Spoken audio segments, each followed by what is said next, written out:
Pada tanggal 14 Juli 2015, di Cirebon, Jawa Barat, di sebuah SPBU yang terletak di tepi Jalan Raya Pantura yang sepi, waktu menunjukkan pukul 11 malam lebih.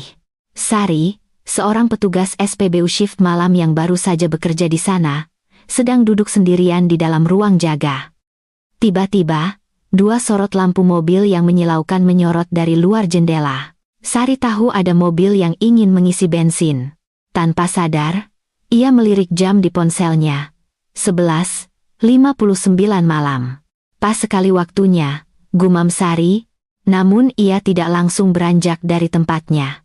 Ia masih ingat beberapa hari yang lalu saat wawancara kerja, Pak Budi, sang manajer, berulang kali mengingatkannya dengan sangat tegas. Saat shift malam, tepat pada jam 12:30 malam, jangan pernah melayani kendaraan manapun. Setelah waktu itu lewat, semuanya akan aman kembali. Mengenai alasannya, Pak Budi selalu bungkam. Sari pun malas bertanya lebih jauh. Lagi pula, jika tidak melayani, kerugian itu bukan urusannya. Ia diterima bekerja untuk shift malam jangka panjang. Selama belasan hari ini, cukup banyak kendaraan yang mengisi bensin di tengah malam, tetapi ini adalah pertama kalinya ada yang datang tepat di jam 12. Sari melirik ponselnya lagi, waktu menunjukkan tepat pukul 12:30 malam. Tuk, tuk, tuk. Pintu kaca diketuk dengan keras dari luar. Sari terperanjat kaget dan segera bangkit berjalan ke arah pintu. "Mbak, saya mau isi bensin." Sebuah suara serak dan berat terdengar dari luar pintu. Sari melihat keluar dan tanpa sadar berteriak pelan, "Ya Tuhan!" Ia melihat orang di luar itu berambut gondrong acak-acakan dan mengenakan pakaian yang tampak seperti kostum adat Jawa kuno. Yang paling menakutkan adalah wajah orang itu pucat pasi, kedua matanya kosong tanpa cahaya, bahkan kedua tangan yang terlihat pun tampak kering dan tanpa darah. Sari mengerutkan kening, merasa orang di depannya ini tidak seperti orang normal, bahkan tidak terlihat seperti orang yang masih hidup.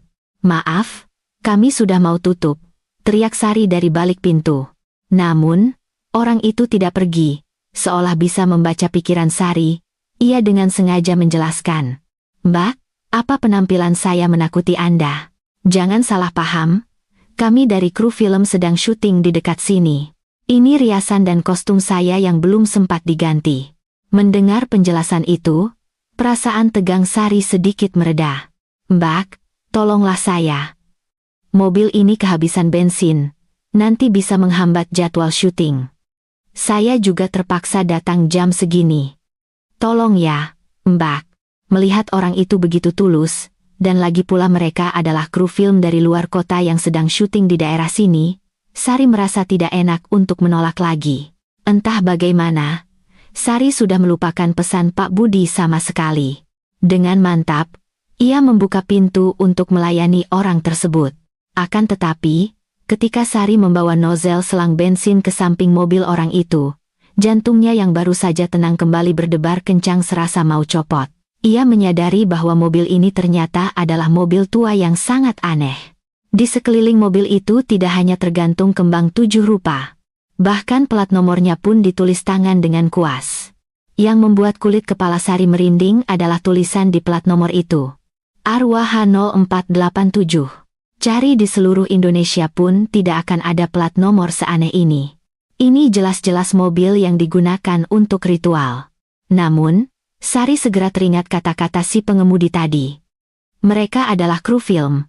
Mobil dibuat seperti ini mungkin untuk kebutuhan syuting. Ia hanya bisa menenangkan dirinya dengan pikiran itu. Detik berikutnya, ia kembali meragukan akal sehatnya. Ia mencari di sekeliling mobil itu, tetapi sama sekali tidak menemukan tutup tangki bensin. Astaga! Jangan-jangan aku benar-benar bertemu hantu. Batin Sari penuh penyesalan. Seandainya tahu begini, ia tidak akan keluar. "Tutup tangkinya di sini," kata orang itu sambil maju dan dengan mudah membuka tutup tangki di tempat yang tadi sudah Sari raba. Sari ingat betul, di sana tadi jelas-jelas tidak ada tutupnya. Namun, ia tidak mau berpikir lebih jauh lagi. Ia hanya ingin cepat-cepat selesai mengisi bensin dan menyuruh orang ini pergi. Mengesampingkan soal mobil aneh itu, sejak orang ini masuk, Sari merasakan hawa dingin yang aneh. Padahal ini bulan Juli yang panasnya menyengat, ia bahkan sampai sedikit menggigil kedinginan. Dengan cepat, tangki bensin terisi penuh. Totalnya 300.000, kata Sari. Orang itu dengan sigap mengeluarkan 3 lembar uang 100 ribuan yang masih baru dan menyerahkannya ke tangan Sari. Terima kasih, Mbak. Setelah berkata begitu, orang itu masuk ke dalam mobil dan pergi meninggalkan SPBU tanpa suara sedikit pun.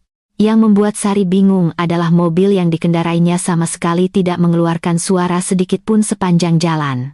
Bahkan mobil listrik pun seharusnya ada sedikit suara, apalagi di tengah malam yang sunyi senyap seperti ini, di mana suara sekecil apapun akan terdengar jelas.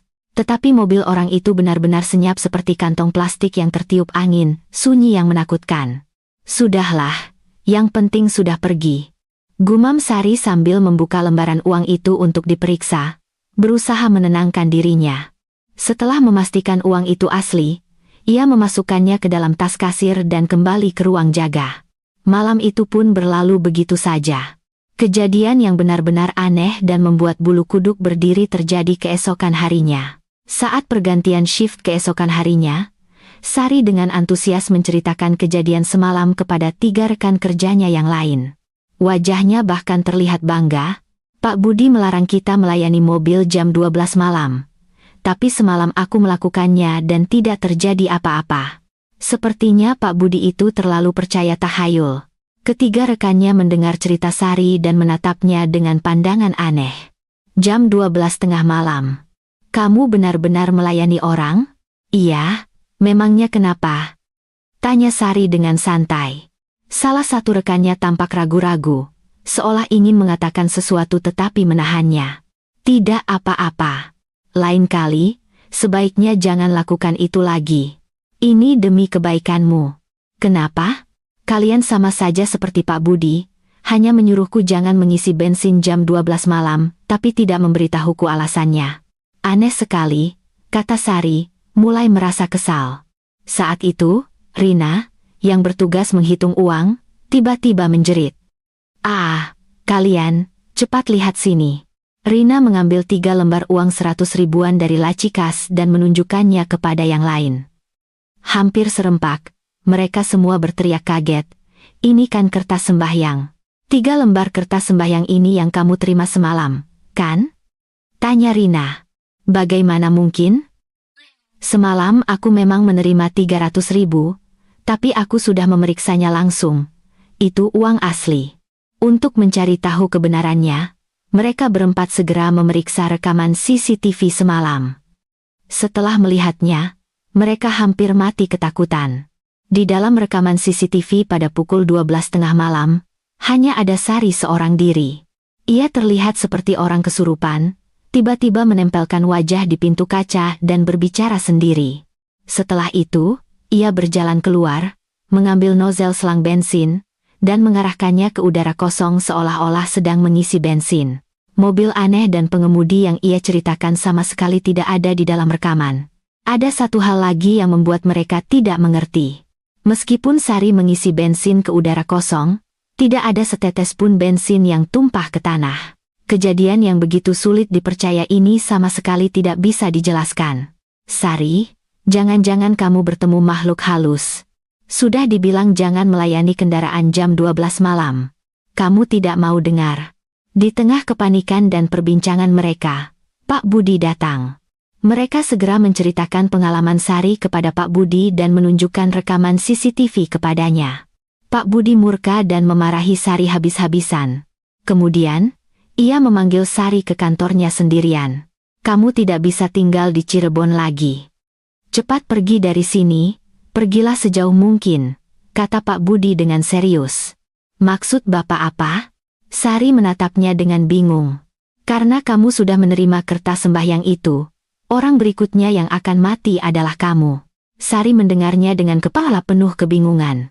Tidak mengerti mengapa Pak Budi mengatakan hal yang menakutkan seperti itu. Kampung halaman saya di sini. Bapak suruh saya pergi kemana? Lagi pula, apa kesalahan saya? Kenapa kalian semua bersikap aneh? Pak Budi mengerutkan keningnya dalam-dalam, menatap Sari dengan ekspresi sulit. Sudah sampai sejauh ini, aku tidak akan menyembunyikannya lagi darimu. Ia bangkit dengan berat hati, berjalan ke jendela, dan membelakangi Sari. Kamu pasti tidak tahu. Sebenarnya, sebelum kamu, SPBU ini sudah kehilangan 3 petugas shift malam. Semuanya gadis-gadis seumuranmu. Mendengar kabar ini, Sari langsung merasakan punggungnya dingin. Ia tidak tahu harus berbuat apa. Kenapa mereka meninggal? Tanya Sari penasaran.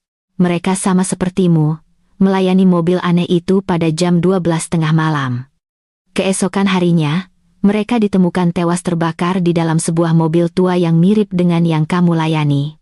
Begitu Pak Budi selesai bicara, kepala Sari serasa meledak. Tiba-tiba, Sari teringat sesuatu. Tadi kami lihat di CCTV, sama sekali tidak ada mobil itu. Bagaimana Bapak bisa tahu itu mobil tua yang aneh? Karena aku juga salah satu korbannya. Hanya saja aku beruntung bisa selamat. Sambil berkata begitu, Pak Budi membuka kancing kemejanya, memperlihatkan bekas luka bakar yang mengerikan di dadanya. Ketika kejadian aneh ini mulai terjadi di SPBU, aku tidak percaya. Aku secara sukarela mengambil shift malam. Ternyata, pada jam 12:30 malam, aku benar-benar melihat mobil itu. Aku ingat ia mengisi bensin 300.000. Uang yang diberikannya saat itu terlihat asli, tetapi keesokan harinya berubah menjadi kertas sembahyang. Malam berikutnya, pengemudi itu datang lagi menemuiku dan mengajakku naik ke mobilnya. Entah kenapa, aku menurut saja. Lalu aku kehilangan kesadaran. Ketika aku sadar kembali, aku sudah berada di dalam mobil tua itu, dikelilingi oleh kobaran api. Aku berusaha keras untuk keluar, tetapi tidak bisa. Untungnya, saat itu Kiai Ahmad dari Padepokan Gunung Jati kebetulan lewat dan menolongku. Kalau bukan karena beliau, aku mungkin sudah hangus terbakar. Kiai Ahmad memberitahuku, 3 lembar kertas sembahyang yang kuterima itu bukan kertas biasa, melainkan tiket penjemput arwah dari alam baka. Artinya, kita adalah orang-orang yang telah diberi surat panggilan kematian. Setelah mendengar cerita Pak Budi, Sari langsung terduduk lemas di sofa.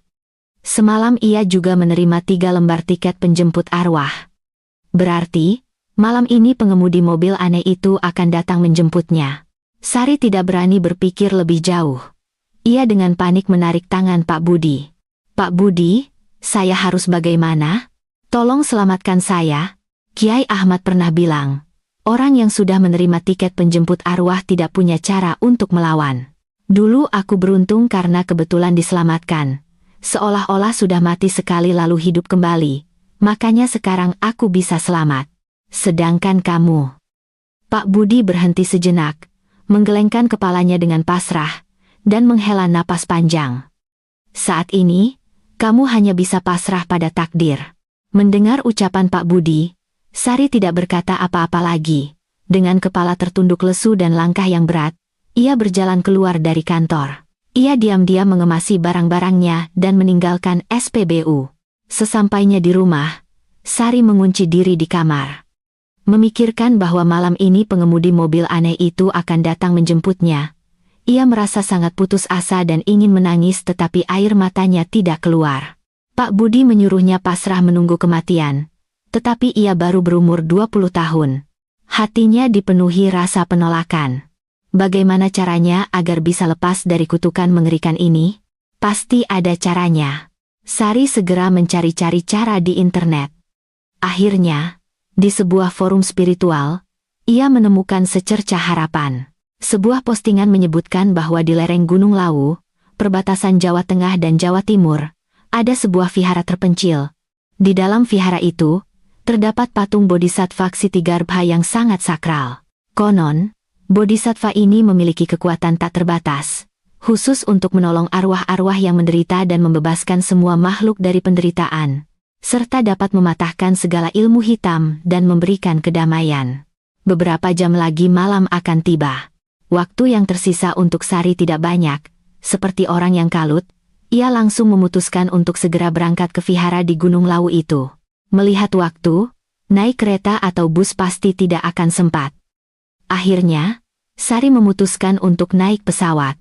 Ia menarik semua uang di rekening banknya, lalu sendirian pergi ke Bandara Internasional Soekarno-Hatta di Jakarta dan membeli tiket penerbangan paling pagi ke Solo. Waktu keberangkatan pesawat adalah pukul 11.30 siang, dan akan tiba di Solo sekitar 1 jam kemudian. Ia menghitung-hitung waktu, jika semuanya lancar, seharusnya masih sempat. Saat ia sedang menunggu dengan cemas, pengumuman dari bandara memberitahukan bahwa penerbangannya ditunda. Mohon maaf, Bu. Karena cuaca buruk di daerah pegunungan, pesawat untuk sementara tidak bisa terbang. Mohon pengertiannya. Penerbangan yang akan dinaiki Sari ditunda selama 5 jam. Ia langsung hancur. Ia berteriak histeris kepada petugas di sana.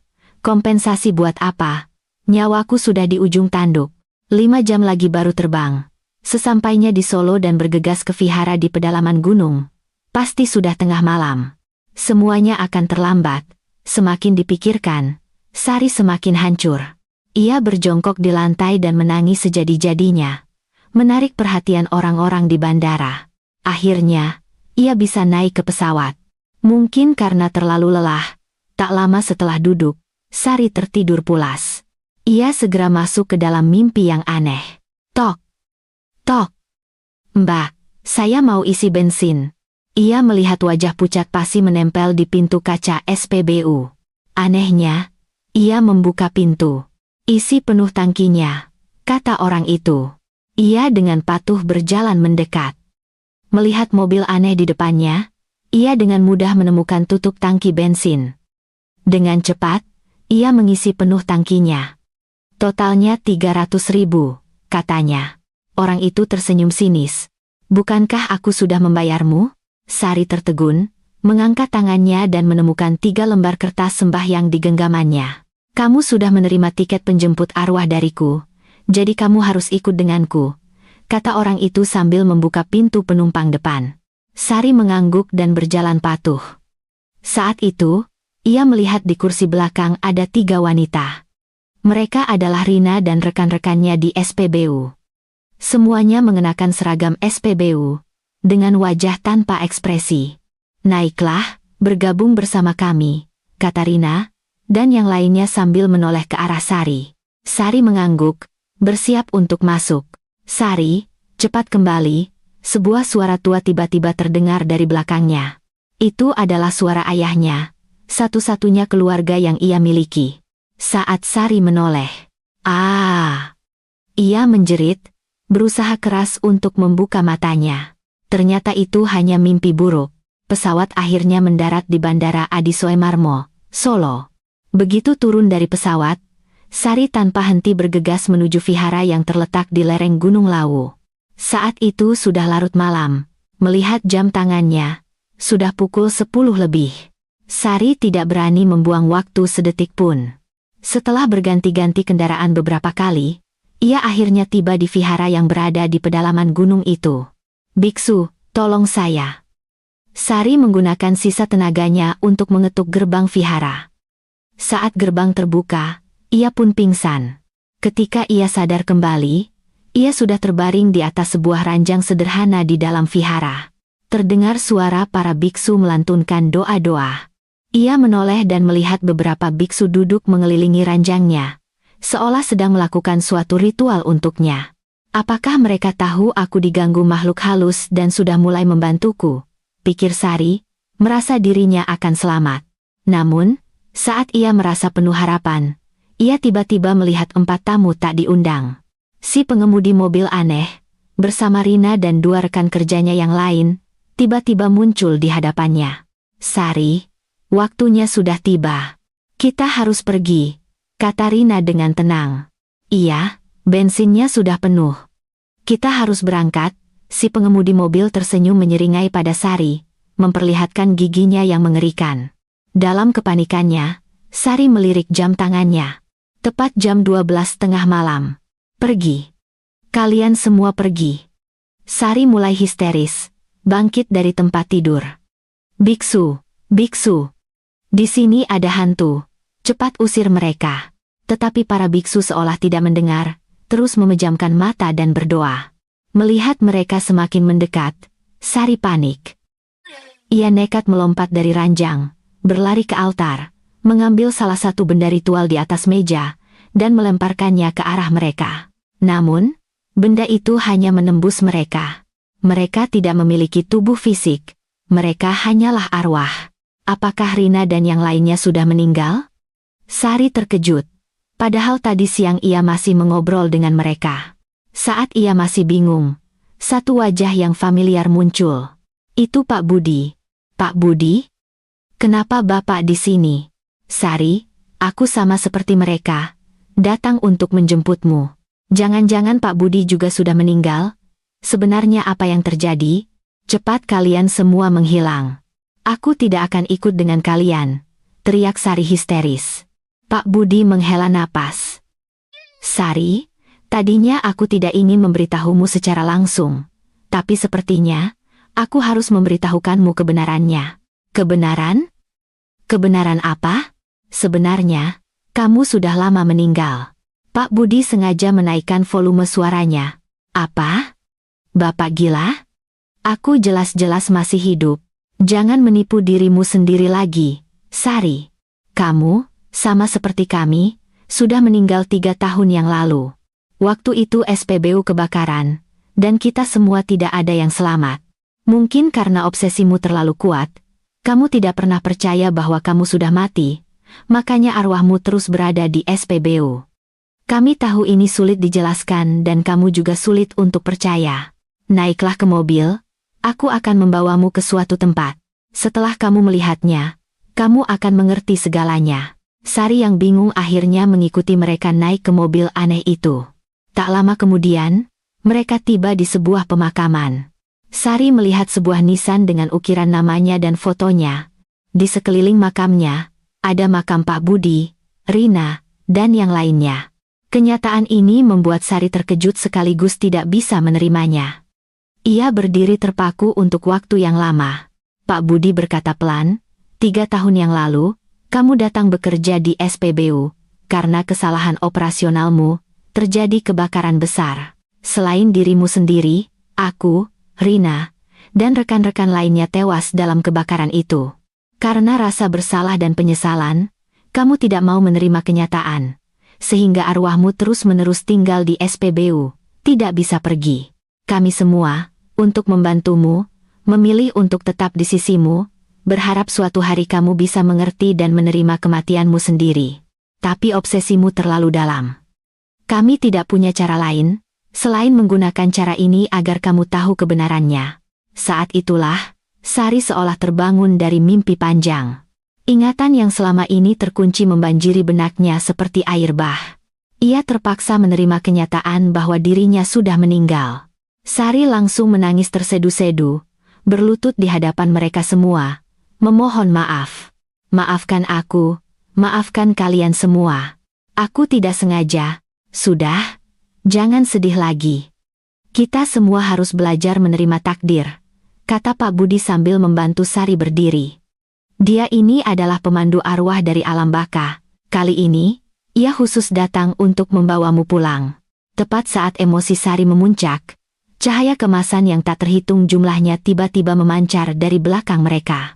Terlihat beberapa biksu dari vihara berjalan keluar dari cahaya keemasan itu.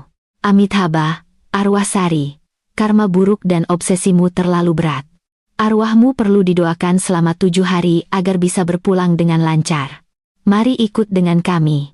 Sari menatap cahaya keemasan yang hangat itu, perlahan berjalan menuju ujung lorong cahaya. Cahaya itu menghilang. Ia kembali terbaring di ranjang di dalam vihara.